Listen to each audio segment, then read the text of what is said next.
India was able to find a formula to bridge that gap, and that is a significant diplomatic achievement, because when there is a summit without a joint communique, it is always seen as a setback for the chairman. Here, the chairman has pulled off a diplomatic triumph. That is the positive thing.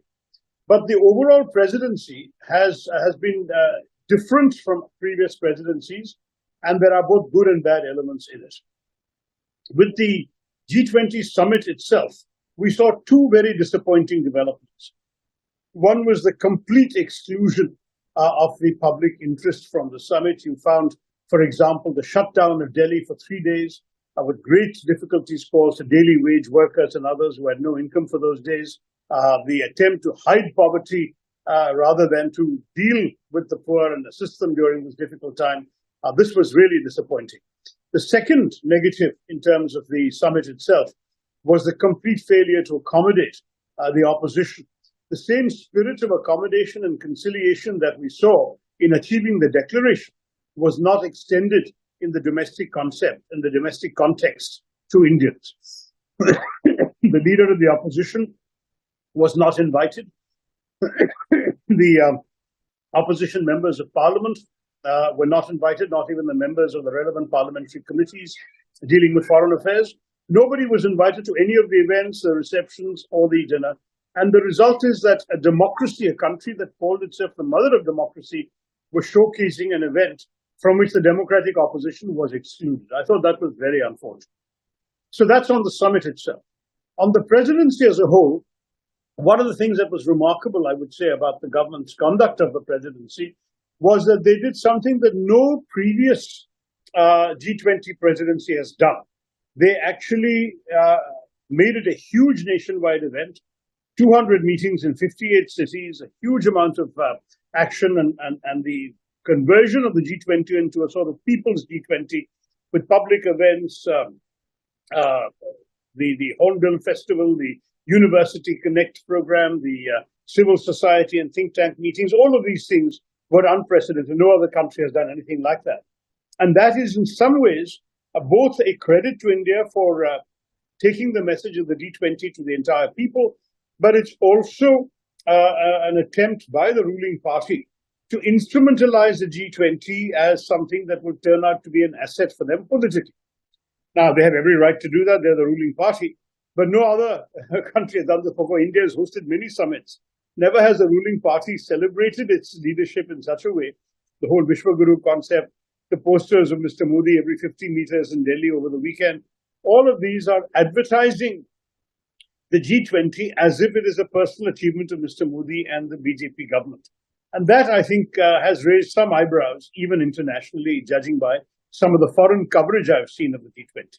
So success when it comes to the outcome, less impressive when it comes to the democratic practices that were not followed, and somewhat sort of curious that one of the main purposes of the G20 appears to have been to anoint the ruling party and the Prime Minister for the forthcoming general elections. That would be my overall assessment. Chief ministers have responsibility for their states. It is the national level leader of the opposition and the opposition MPs who follow national policies and foreign policy. So when you're having an international event, MPs are the ones who normally would be the ones to invite if you want to showcase some opposition MPs as part of your mother of democracy concept. But no MPs were invited, not even Mr. Kharge, the leader of the opposition. That is unprecedented, surprising, and disappointing. This was a new development. I think while something like the admission of the African Union was expected, even telegraphed well before the summit, and whereas even some of the other agreed language on debt relief, on sustainable development, and so on, all of that can be advertised as successful, but it doesn't really connect to any concrete outcome so far. It's just, capable, pious platitudes, one might say, which were well done, no problem with it. But at the same time, one could definitely argue that that alone does not give us enough to be celebrating.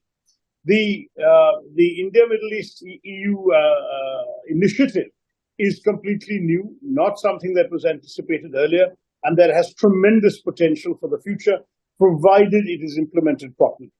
The worry about many international summits is very often that in our country, we've also seen this, that you have a summit, you focus on agreeing a declaration and you get a triumphant result in terms of agreed language, but then implementation never follows. We've seen, for example, on issues like the availability of development financing or the promises by rich countries to contribute towards climate change efforts in the developing world, that there is excellent language in many summits going back 15 years, but none of this has actually been implemented. The sums promised has never come and action has not resulted.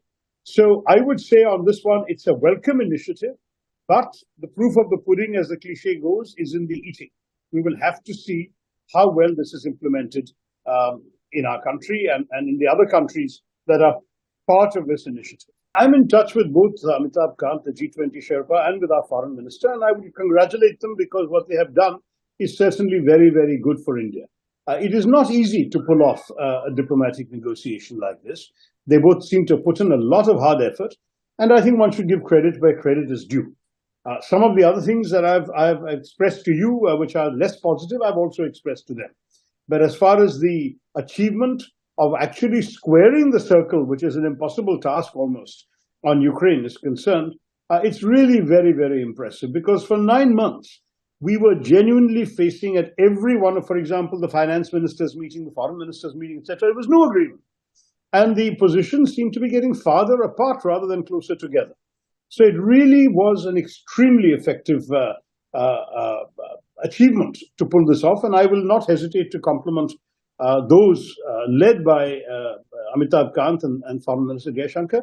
I will not hesitate to compliment those who worked hard to pull this off, because it wasn't an easy thing to pull off. I mean, I think Mr. Putin's not coming was less of a surprise. He didn't go to the BRICS summit in South Africa either. He has faced a number of challenges ever since he launched the war in Ukraine, with even some international arrest warrants against him and so on. I think he has increasingly left a lot of this international conferencing responsibility to his foreign minister, Sergei Lavrov. He himself not coming was largely expected, though it would have been good if he'd come, because in India, of course, he would have received a warm welcome from the government, no doubt about that.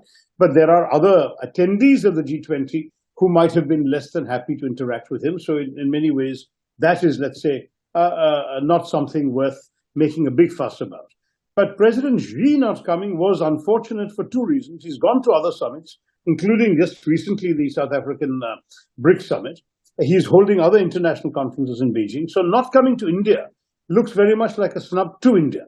It's also true that apart from not perhaps wanting to meet Mr. Modi and discuss the thorny and perhaps intractable issues between India and China on the border, he also probably didn't want to encounter President Biden, who has taken an increasingly tough line on China on a number of aspects relating to China's international belligerence, some of the trade conflictual issues between the US and China, and of course the question of Taiwan. So for all of these reasons, he has chosen to stay away. And I think it's a pity in many ways that China missed an opportunity to participate in such a consensus, such a consensual outcome, and also to participate in an event that might have helped promote a thaw in China's relations with India. Right now, our relations are worse than they've been for a very long time. And by not coming, President Xi is conveying the message that he doesn't care about improving the relationship.